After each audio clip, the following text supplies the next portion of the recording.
Hello friends, in this video we are going to see about some basic laws for studying any electrical or electronic circuit, and these laws are KCL and KVL. So let's start. First of all, we see why one needs these laws. As I have already said, these are the most fundamental laws and are the basic needs to solve and understood any circuit. Here are the some points which tell us about this. These laws are required when circuit complications are more and can't be understood through simply parallel and series resistance laws or by applying Ohm's law. So, at first, we will learn about KCL, that is Kirchhoff's current law. This law is simply stated as algebraic sum of total current at any node in any circuit is zero.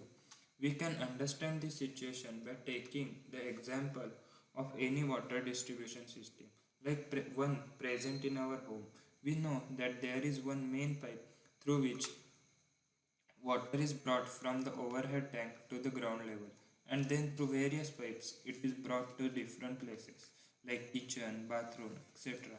Here at any joint, if we see, the total incoming water is exactly equal to that which is flowing away, that is outgoing water from that joint, which is an analogous to conduction path in any circuit. Here joint can be considered as any node in electrical circuit. The same analogy is stated by this KCL.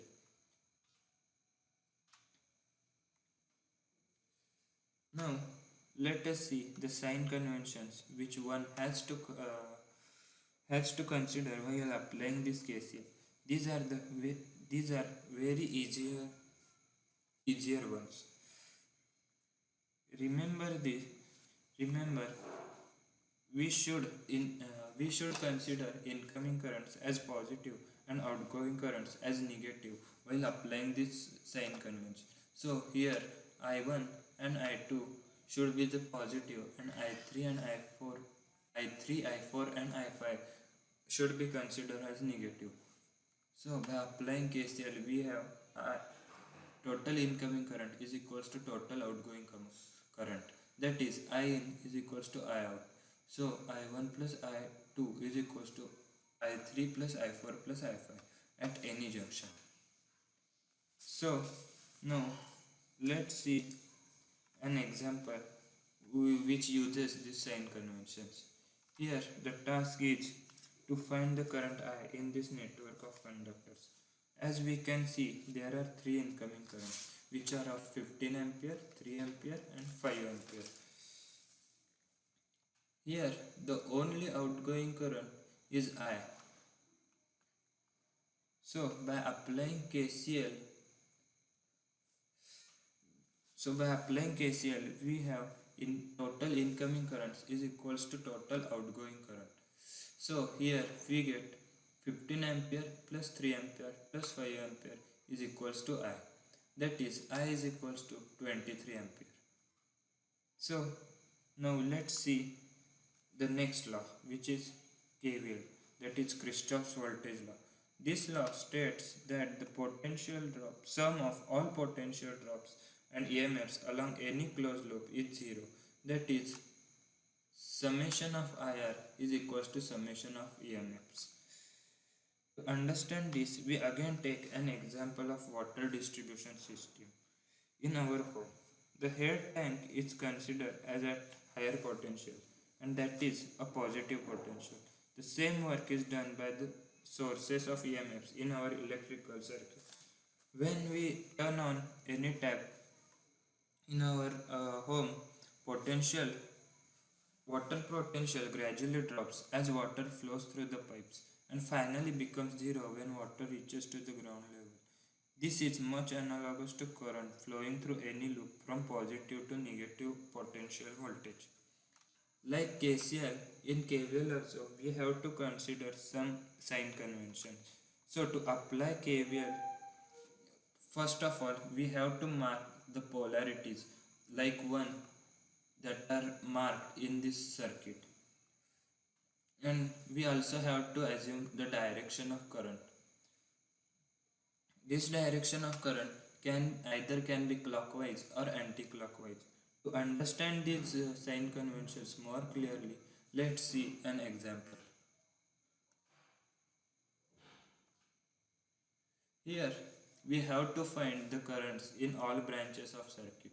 So the first and very essential thing we have to do is to assume uh, currents in various branches of this circuit. So let's assume the current through this branch as I1 flowing, which is flowing from point A to B. Let's assume the current flowing through this branch, that is CB BI2. So this is the I2. Let's consider the current flowing from B to E BI3.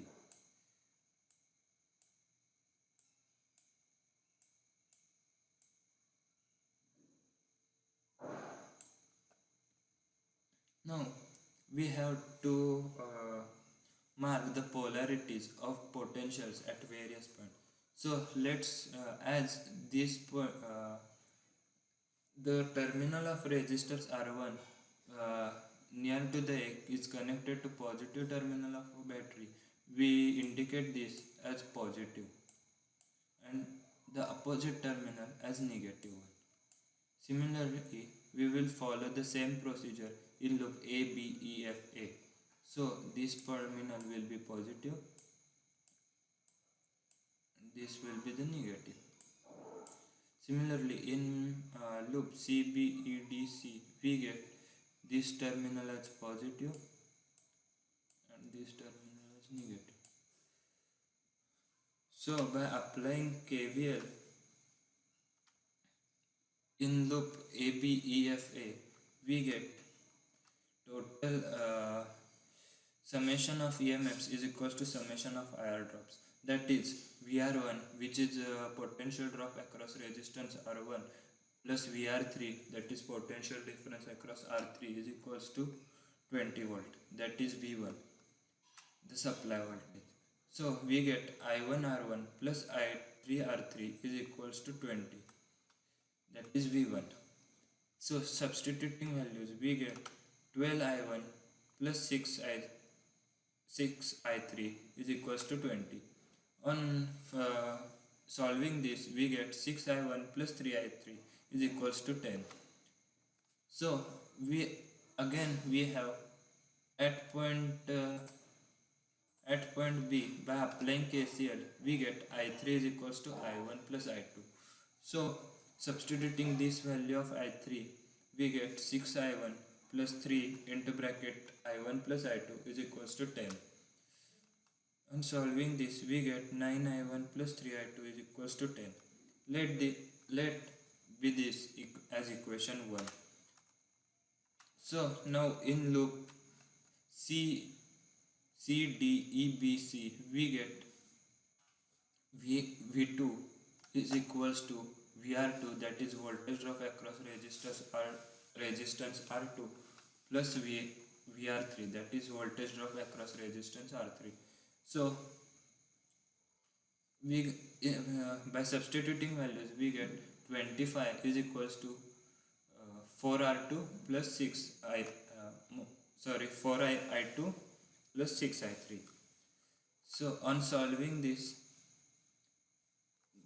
and again applying KCL, we get 6 into I1 plus I2 plus 4I2 is equals to 25.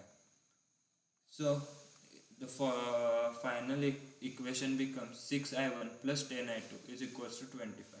Let be the equation 2.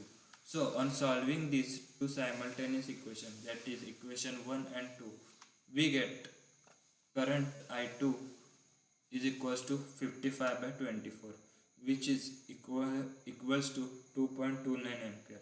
Now substituting this value of I2 in either in equation 1 or 2, we get current I1 is equals to 0.347 ampere. Now as we know, by KCL at point B, I1 plus I2 is equals to I3. So I3 is equals to 2.29 plus 0.347 is equals to 2.64 amperes. Now let's see some conversion formulas which will be helpful to us to simplify uh, may some of the complicated resistance connections. These conversions are the star delta conversions. So what is this? What are these star delta connections? These are the connections of loads which are connected in specific manner. In star connection, loads are connected in such a way that one ends of all the three nodes are tied together to form a neutral point, while in delta connection, loads are connected to form the triangle. These connections are more common in three-phase circuits. So let's see how to convert this star connection to delta and delta to star one. So here we can see uh, this is the star connection and this is the delta connection. So to convert this star connection to delta, we have some formulas. For example, if we want to find convert the star to delta, and if we want to find the equivalent resistance in delta connection between the points 1 and 2, then we get let it be the resistance we are ZA. So ZA is equals to, we get Z1 plus Z2 plus Z1 Z2 upon Z3. Similarly, to find the resistance between the